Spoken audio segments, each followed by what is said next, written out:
One promise, whispered by a starving child. One girl who gave everything she had. This is the story of how a single act of selfless kindness echoes for decades, building a future no one could have imagined. Chicago, 2002. The cold was a cruel, living thing. 10-year-old Elias Mitchell huddled in a doorway, a ghost in a threadbare jacket. 2 weeks had bled together since his mother's death. 2 weeks of foster care's revolving door, of sleeping rough, of digging through trash. Hunger was no longer a feeling. It was a hollowing void where his insides used to be.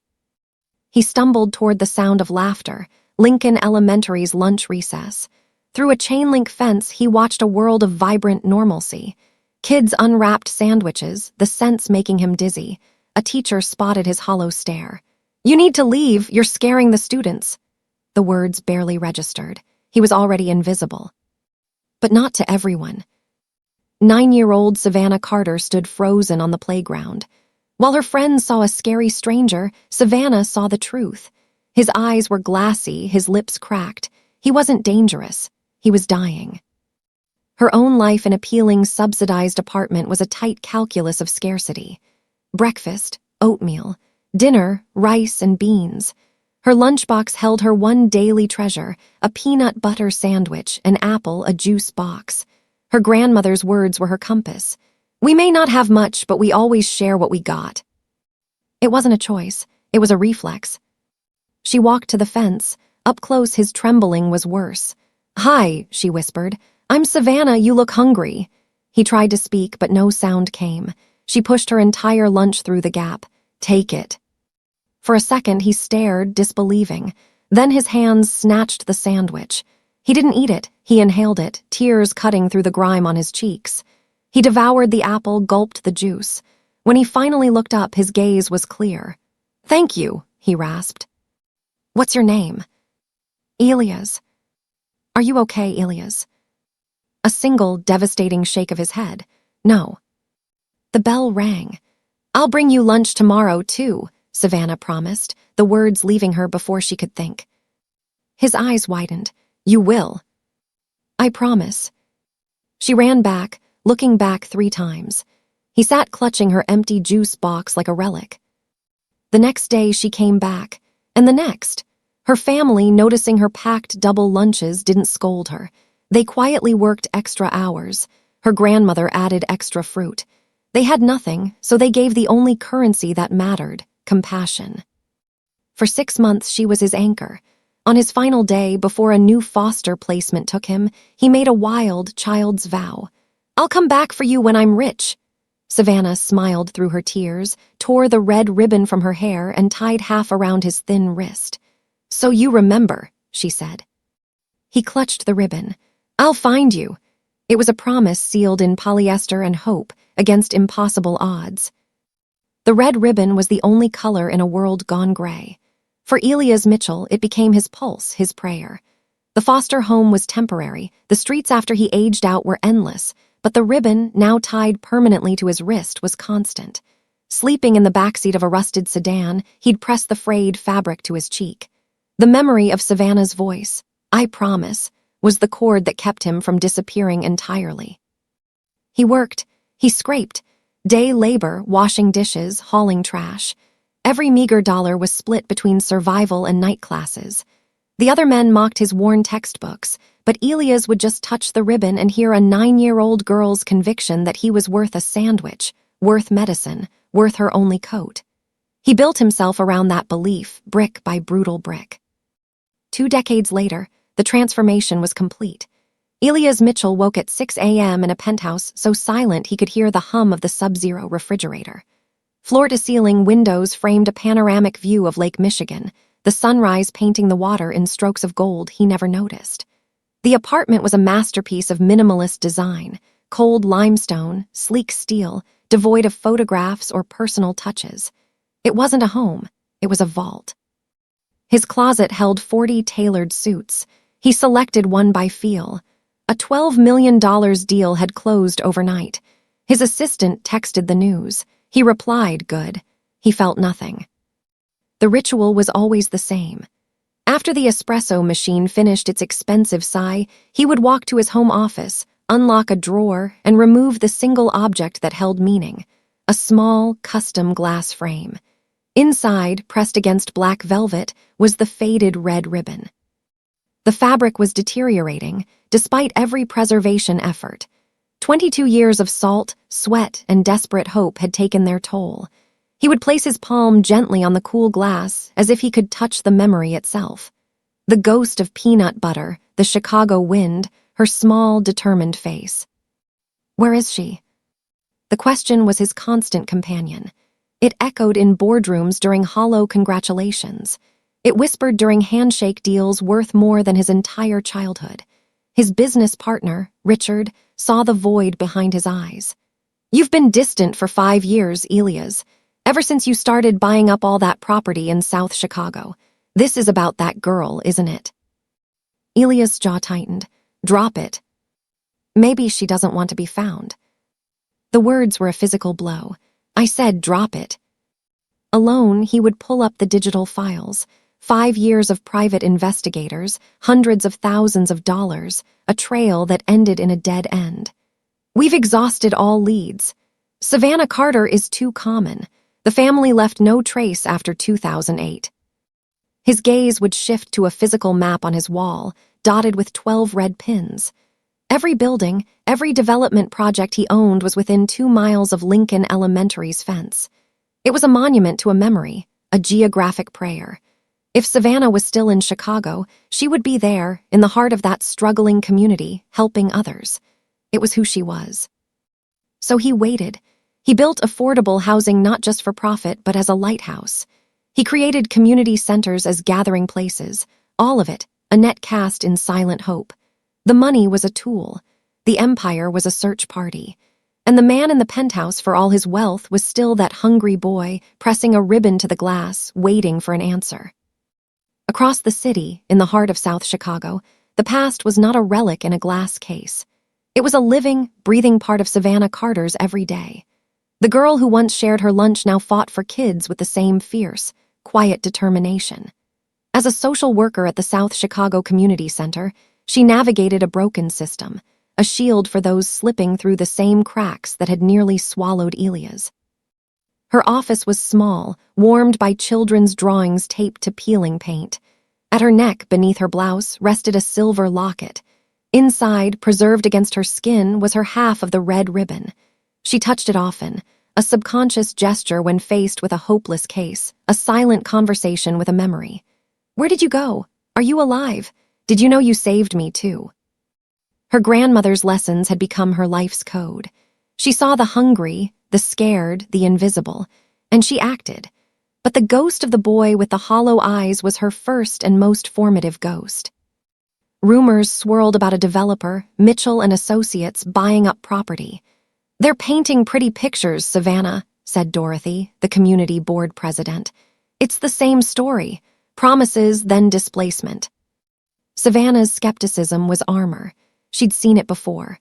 Wealth parachuted in, extracted value, and left behind a shell of trendy coffee shops the original residents couldn't afford. At a pre-meeting huddle, her colleagues were nervous. I heard the founder himself is coming tonight, Elias Mitchell. The name meant nothing to her, a common name attached to an abstract threat. She straightened her modest blazer, a shield against a world of suits and capital. Then he'll hear from us directly, she said, her voice firm. She gathered her notepad, her data on homelessness statistics, her stories of real people. She was preparing for a battle, armed with truth and a deep, protective love for her neighborhood. She had no idea she was walking toward her own history. As she helped a teenage boy, Marcus, fill out a housing application earlier that day, she'd noticed his worn-through shoes. Without a word, she'd later retrieved a donated pair she'd set aside in her closet. The act was seamless, automatic. It was who she was. She saw the flicker of shame in his eyes before gratitude took over. Why do you do this, Miss Carter? He'd mumbled. She thought of a rusty chain-link fence. Because once, a long time ago, someone showed me that the smallest thing can be the biggest thing, she said softly. Now it's my turn. That evening, as she stood in the community center's familiar, faintly fluorescent hallway, she touched her locket one more time, a habit for strength. She took a deep breath, ready to confront the faceless millionaire who threatened her home. She was a defender, a warrior rooted in sacrifice. She was completely unprepared for the earthquake that was seconds away from splitting her world in two, not from a threat, but from a promise finally circling back. The air in the South Chicago Community Center was thick with tension and the scent of old coffee.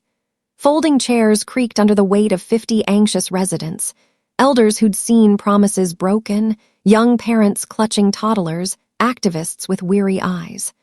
The fluorescent lights flickered, casting a sickly pallor over the chipped linoleum. When Elias Mitchell stepped through the doors at 6:55 p.m., a ripple of silence, then whispers, moved through the crowd like a shockwave. His tailored wool coat and pristine suit were from another universe. He was a sculpture of success, jarringly out of place. The woman at the sign-in table eyed him with open suspicion. "The developer," she stated, not asked. "Elias Mitchell, Mitchell and Associates." "You're actually here in person. Most send lawyers." "I'm not most developers," he replied, his voice calm. He pinned the name tag to his lapel, feeling the weight of every stare. He took a seat in the back, the whispers a hushed chorus. "That's him, here to bulldoze our homes, buy us out." He kept his gaze forward, his posture still, but his heart was a frantic drum against his ribs. This was the epicenter of his 5-year search. She could be in this room. Dorothy Carter, the board president, called the meeting to order. Her voice was firm, laced with protective grit. She outlined the proposed developments, then turned a steely gaze to him. "Mr. Mitchell will present, then we ask the real questions." Elias stood and walked to the front. The click of his dress shoes was the only sound. He felt the collective skepticism like a physical wall. He began his presentation, gleaming architectural renders of mixed-income housing, green spaces, a fully renovated community center. He spoke of affordability caps, local hearing, resident protections. "I grew up not far from here," he said, pausing to meet the eyes in the crowd. "I know what broken promises look like." A few skeptical glances softened, just a fraction. Then came the questions, tough, practical, born of bitter experience. He answered each one, his plans transparent, his commitment clear. He was winning a sliver of ground. Then a voice, clear and resonant, cut from the middle of the room. "How do we know you'll keep these promises?" He turned toward the sound, and time stopped. There she was, a woman in her early 30s, professional in a simple blazer, her natural hair framing a face that was at once unfamiliar and achingly known. It was in the set of her jaw, the fire in her dark eyes, the unwavering clarity of her voice as she continued. "I'm a social worker here. I see the homeless youth, the foster kids your shiny buildings might ignore. Your development means nothing if our most vulnerable are just displaced." Elias' breath vanished. The polished CEO facade shattered. The room, the lights, the murmurs, all dissolved into a silent, rushing vacuum. He stared, his heart not just stopping but screaming. Dorothy's voice seemed to come from far away. "Mr. Mitchell, you okay?" He blinked, gripping the edge of the table to steady himself. His mouth was dry. "Yes," he managed, his voice strangely thick. He kept his eyes locked on the woman. "You're right to be skeptical." A beat of charged silence. "May I ask your name?" She lifted her chin, meeting his gaze directly, challengingly. "Savannah, Savannah Carter." The name was a detonation in his soul. Savannah Carter. After 5 years of dead ends, a lifetime of searching, she was 6 feet away. Alive, fierce, beautiful, and she didn't recognize him. He was a ghost made flesh, standing before her. The skeletal boy was gone, replaced by this man of means. He had to know. He had to be sure. The professional script evaporated.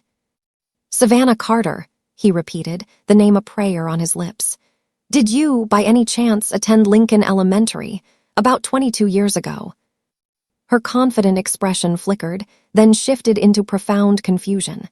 "Yes, how did you know that?" His hands trembled visibly now. He couldn't stop the avalanche. "Do you remember?" he asked, his voice dropping to a raw, intimate register that silenced the remaining whispers. "Feeding a boy through the fence, a white boy 10 years old, every day, for 6 months." Savannah went perfectly, utterly still.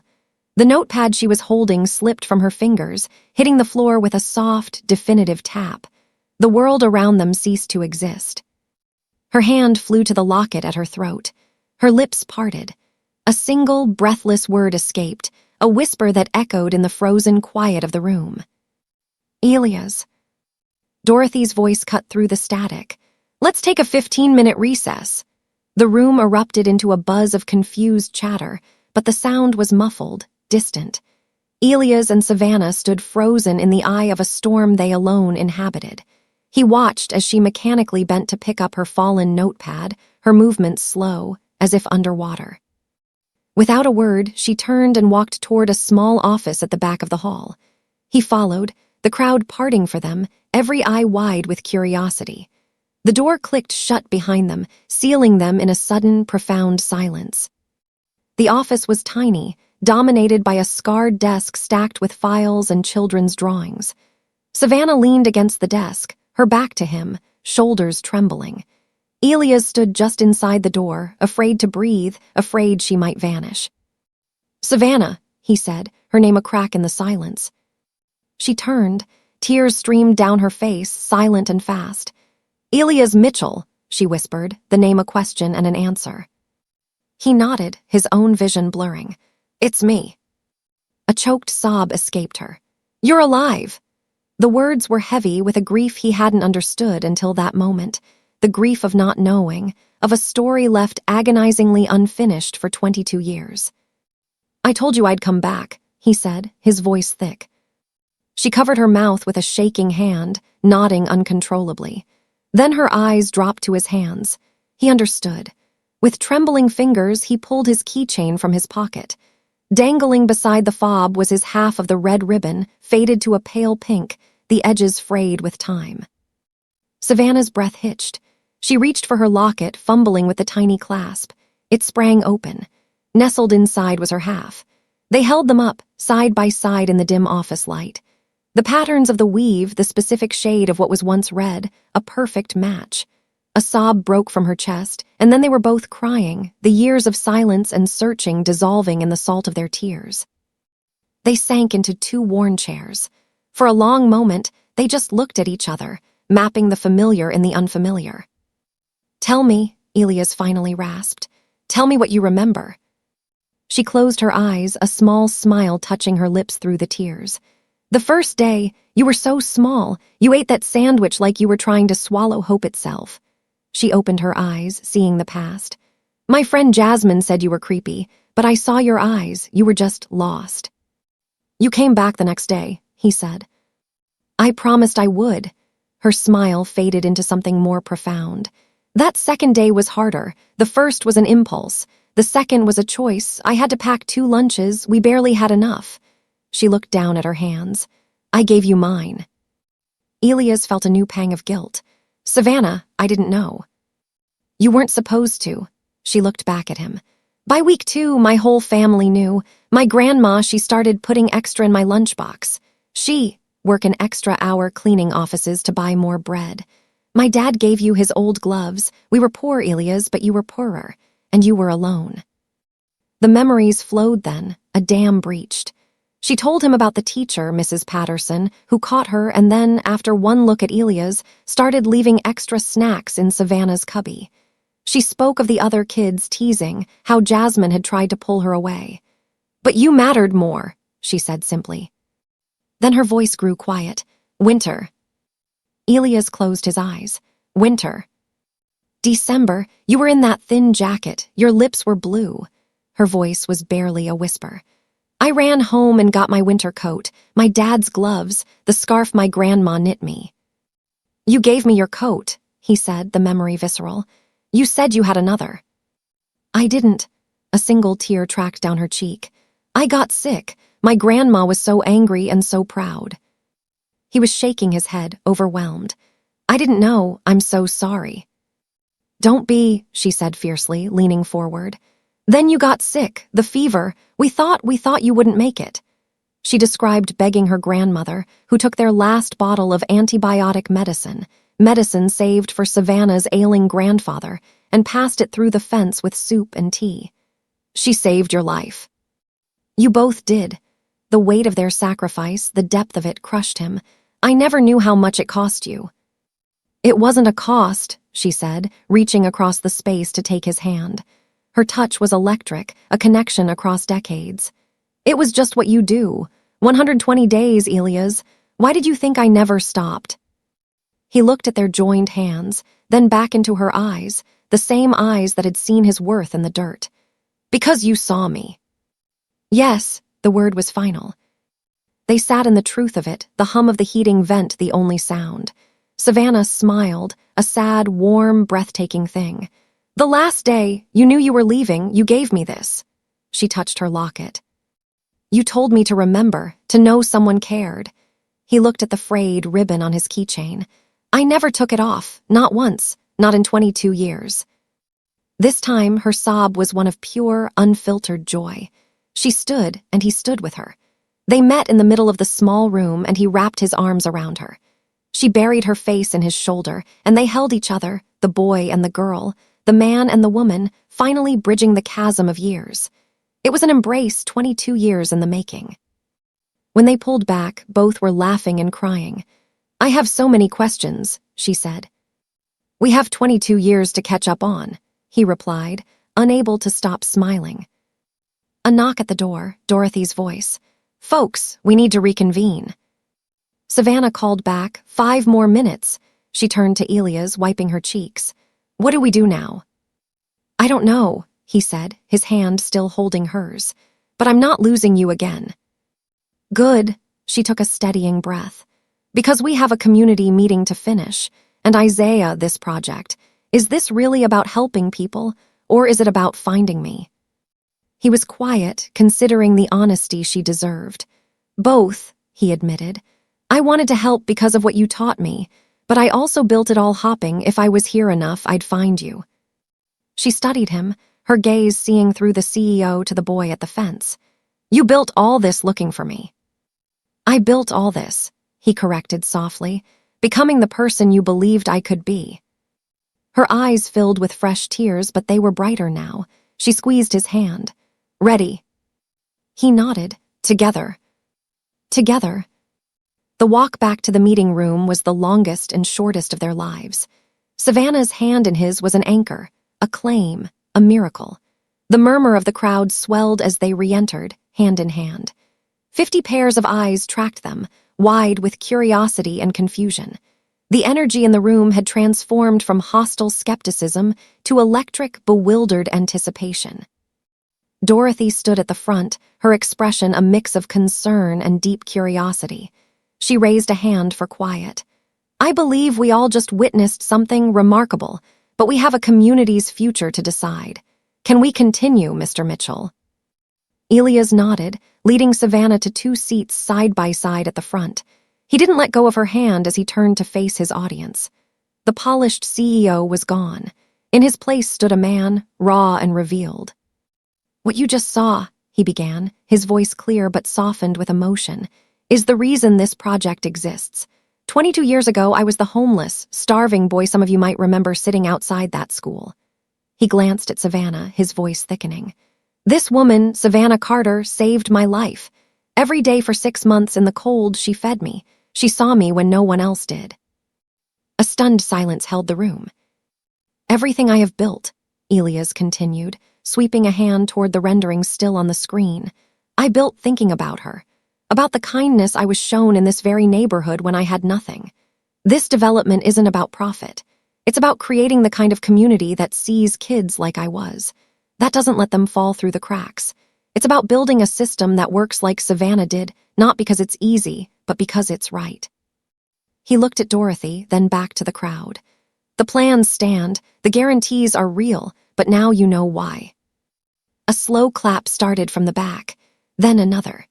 Soon, the room was filled with applause, not the polite kind from earlier, but something warmer, rooted in a shared understanding of the story now woven into their own. The rest of the meeting passed in a blur of practical details, but the tenor had changed. The questions were still pointed, but the underlying distrust had melted into a cautious, collective hope. When the vote was called, it was unanimous. The project was approved. Afterwards, people lingered, shaking Elias' hand, hugging Savannah, their eyes glistening with shared emotion. Finally, the room emptied, leaving them alone again in the quiet space.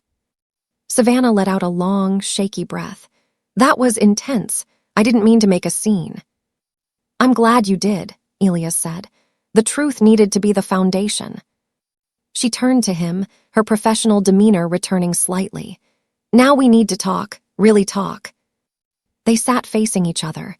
Elias spoke first, the words tumbling out. Savannah, I want to help you. Please let me. Student loans, your rent, anything you need.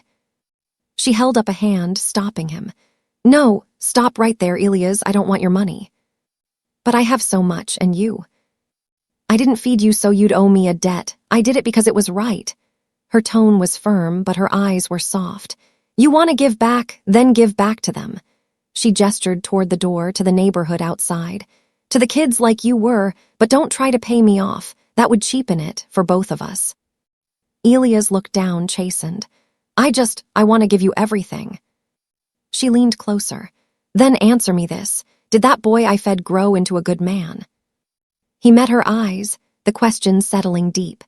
Without a word, he pulled out his phone.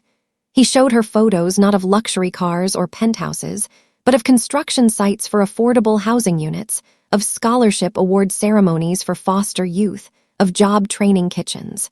He showed her the financials of a program that hired former inmates. I try, he said quietly. Every day, I ask myself if the choice I'm making honors what you taught me. Savannah scrolled through the images, her breath catching. Tears formed again, but these were different tears of profound pride. You remembered, she whispered. How could I forget? You didn't just save my body, Savannah. You saved my soul. She looked up, her gaze piercing. This is what I needed to know, not your bank account, that you became someone who cares, that the boy I believed in was still in there. Does that make you proud?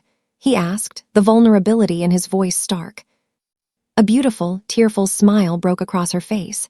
So proud I could burst. A comfortable, charged silence settled between them. Then Elias, emboldened, said softly, I told you I'd marry you when I was rich.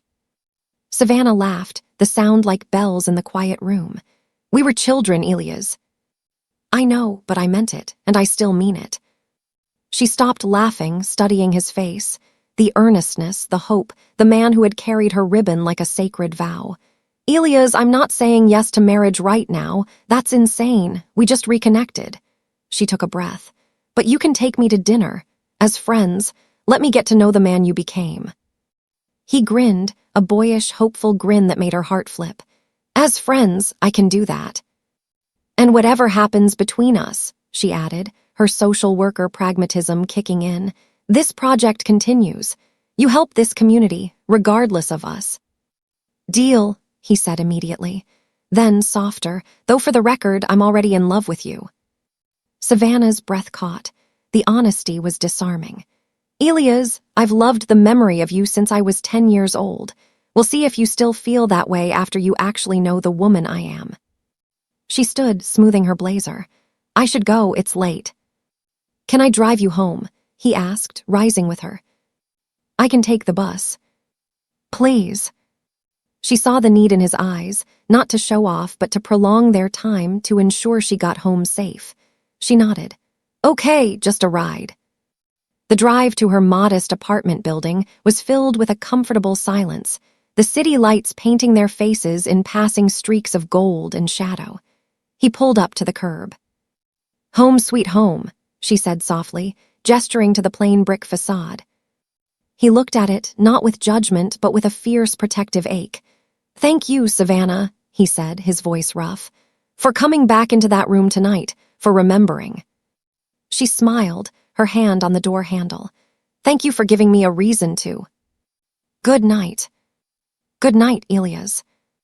She walked inside, turning at the inner door to wave once. He waited until he saw a light flick on in a third-floor window. Only then did he look down at the frayed ribbon on his keychain, illuminated by the dashboard glow. I found her, he whispered to the quiet car. The first part of the promise was kept. The harder part, he knew, was just beginning. Now I just have to win her heart. He drove away, the night feeling less empty than it had in 22 years. Upstairs, Savannah leaned against her own door, her hand over her heart, which was pounding a frantic, joyful rhythm. She listened until the sound of his car engine faded completely. "I'm falling," she whispered into the darkness of her apartment, the truth of it both terrifying and exhilarating. "I'm really falling for him." For the first time since she was a girl, the promise didn't feel like a forgotten childhood fantasy. It felt like a future, gently knocking on her door. The friend dinners became a weekly ritual, each one stretching longer, the line between business and personal blissfully blurred. Elias noticed everything, the worn heels of her sensible shoes, the way she checked her phone for work emergencies even as she laughed, the specific caramel macchiato order she mentioned once and never again. He remembered it all. One Friday, he took her to an upscale restaurant. Savannah felt a flicker of unease in the elegant space. "Elias, this is too much." "Please," he said, his gaze earnest. "Let me give you one perfect evening." Over an incredible meal, walls fell. They talked about lost dreams, failed relationships, their fears. She confessed how men were either intimidated by her strength or wanted to fix her. "I don't want to fix you," he said, his hand covering hers. "You're the most whole person I've ever met." After dinner, he drove them to Millennium Park, deserted in the late winter chill. Fairy lights twinkled in bare trees. He led her to a bench. "I need to show you something," he said, his voice serious. He pulled out his phone, showed her a photo. A teenage boy, gaunt and hollow-eyed, wrapped in a thin blanket, sitting on this exact bench. A faded red ribbon was visible on his wrist. "Is that you?" Savannah breathed, her heart clenching. 18, aged out, lived in my car, worked day labor. He swiped to another image, a map of Chicago dotted with 12 red pins. "These are all my properties, every single one within 2 miles of Lincoln Elementary." Savannah stared, understanding dawning with breathtaking clarity. "You built an empire around a memory." "I built a search grid," he corrected softly. "I knew if you were still here, you'd be in the heart of that neighborhood. I just had to be there, too." He then showed her architectural plans for the new community center. He zoomed in on the dedication plaque. She read it, her vision swimming. "The Savannah Carter Center for Youth Services, in honor of the girl who taught me that kindness can change a life." She couldn't speak. Tears streamed down her face. "I was going to surprise you at the grand opening," he said, taking her hands. "But I need you to understand. Every decision I've made for years, I've made by asking one question. Would this make Savannah proud? Does this honor what she taught me?" "You didn't just feed me," he continued, his voice breaking. "You saw me. When the whole world looked away, you looked at me and decided I mattered. Do you know what that does to a child who believes he's nothing?"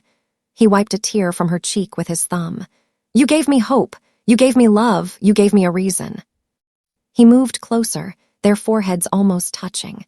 "I told you I'd marry you when I was rich, but Savannah, I don't want to marry you because I owe you a debt." He took a shaky breath. "I want to marry you because, over these last few weeks, I've fallen in love with you all over again. The girl who saved me grew into the most extraordinary woman I've ever known." Savannah was crying openly now, shaking. "Elias, I know it's fast. We just reconnected. But I've been in love with you for 22 years. I don't want to waste another day." She laughed through her sobs, the sound mingling with the cold night air. "This is insane." "If it's too much, tell me. I'll wait. A week, a year, a decade." She looked at him, seeing the ghost of the starving boy in the eyes of this devoted man. Her fear of their different worlds melted under the heat of a simpler truth. Their hearts had always been from the same place. "I don't know if I'm in love with you yet," she said with raw honesty. "But I am falling, and I want to find out." The radiant joy that broke across his face was brighter than the city skyline. He cupped her face, and they moved together, their foreheads touching, their breaths mingling in white clouds. "I'm going to spend my life making you as happy as you made me," he whispered. "You already have," she whispered back. Their first kiss was tender, a seal on a promise decades in the making. It tasted of salted tears, of caramel, of a future finally beginning. Later, at her apartment door, the professional world intruded with a hopeful possibility. "That program you mentioned for kids aging out," she said. "Were you serious?" "Deadly serious," he replied. "I want to help you build it." His smile was everything. "I was hoping you'd say that." As she closed the door, leaning against it with a heart full of thunder, she knew. The fall was complete. He was not a stranger from a different world. He was Elias, and she was, undeniably, in love with him. The following week, in his pristine corporate office, he made it real. He presented the Red Ribbon Initiative, a comprehensive multi-million-dollar foundation for youth aging out of foster care. Transitional housing, scholarships, counseling, jobs. "It needs a director," he said, his eyes holding hers. "Someone with lived understanding, someone they'll trust." He slid a formal job offer across the desk. Executive director, full control, a real salary. Savannah's hands trembled. "This is a real job, not charity." "It's the hardest job you'll ever have," he said. "And this, Savannah, is separate from us. Whatever happens between you and me, this program stands. This is for them." She read the contract, asked sharp questions, laid out her conditions. Hearing from the community, real power for an advisory board of former foster youth, keeping 1 day a week at her old center. He agreed to every point. She looked out at the city, thinking of Marcus, of all the invisible kids. She turned back to him, resolve crystallizing in her eyes. "Then yes," she said, "let's save some kids." They shook hands as partners. Then he pulled her into an embrace, whispering into her hair, "We're going to change lives." She held him tight, her voice muffled against his shoulder. "We already did. We changed each other's first." The promise had become a plan. The ribbon was now a revolution, and their story was just beginning. The wedding was not in a cathedral, but at the chain-link fence of Lincoln Elementary. Red ribbons fluttered from every post, tying the present to the past. Savannah wore a simple ivory dress, Elias a gray suit without a tie. Her grandmother, now frail but beaming, escorted her down a makeshift aisle of folding chairs, where the guests were not dignitaries but community elders, program graduates, social workers, and children they'd helped. They exchanged vows under the autumn sky. Elias' voice wavered as he began. "Savannah, when I was 10 and starving, you fed me. When I was lost, you saw me. You gave me a reason to live. My promise is to show up for you, to see you, and to love you completely every single day for the rest of my life." Savannah's eyes shone. "Elias, you took a sandwich and built a movement. You took a ribbon and created a legacy. My promise is to be your partner, to challenge you, and to remind you every day that you were always worthy, long before you were ever rich." As they kissed, a cheer erupted not just from the guests, but from the neighborhood itself. The reception was held in the newly opened Savannah Carter Center, the air filled with music, laughter, and the stories of second chances. Later, as dusk painted the sky in watercolor hues, Elias and Savannah walked back to the fence, now a memorial of hope. They tied 2 new ribbons to the metal. "For the next kid," Elias said softly. As if summoned by the promise, a small figure approached. A girl, no more than 8, with wary eyes and clothes too thin for the chill. "Excuse me," she whispered. "I'm Sarah, I'm hungry." Their hearts broke and soared in the same instant. Savannah knelt, her wedding dress pooling on the pavement. "Come with us, sweetheart." They brought Sarah inside, sat her in the warm kitchen, and gave her a thick sandwich and hot chocolate. The girl ate slowly, suspiciously. "Why are you helping me?" Sarah asked, her voice small. Savannah touched the locket at her throat, then pointed to Elias. "Because someone once helped him." Elias untied a fresh red ribbon from a nearby decoration and gently fastened it around Sarah's tiny wrist. "Keep this. Remember that someone sees you, someone believes in you. You're going to be okay, I promise." As a social worker from their program arrived to ensure Sarah's safety, the girl looked back once, clutching her ribbon. Savannah leaned into Elias' side, his arm wrapping around her. "The cycle continues," she whispered. "Forever," he agreed. 2 years later. The final shot of the documentary pans across that same fence. It is now a tapestry of hundreds, maybe thousands, of red ribbons, each one tied by a life touched by the Red Ribbon Initiative. The text appears on screen. The Red Ribbon Initiative has placed 847 system-impacted individuals in stable housing and education. The model has been replicated in 34 cities across the United States. Elias and Savannah Mitchell continue to lead the program together. The scene shifts to a sunlit room in their apartment, not the cold penthouse, but a warm, lived-in home in the neighborhood. Savannah, her smile radiant, holds a swaddled newborn. Elias' arm is around them both, his face softer than it has ever been. They are expecting their first child, a daughter they plan to name Hope. The camera pulls back, showing them walking away from the community center, hand in hand. The sun sets behind them, casting long shadows and brilliant light. The fence, with its fluttering ribbons, remains in focus, a silent, powerful testament. If you're watching this and you're struggling right now, if you're hungry, homeless, feeling alone, please don't give up. Hold on. Someone out there is looking for you. Your Savannah is coming. Your Elias is coming. And if you're watching this and you have something to give, even if it seems small, even if you think it won't matter, give it. A sandwich changed my life. A ribbon gave me hope. A promise brought me home. Savannah. Kindness isn't a transaction. It's an investment in a future you might never see. Elias. But that future is real. It's in 847 people. It's in 34 cities. It started with one girl, one choice. Your choice matters, too. What will you give? What promise will you keep?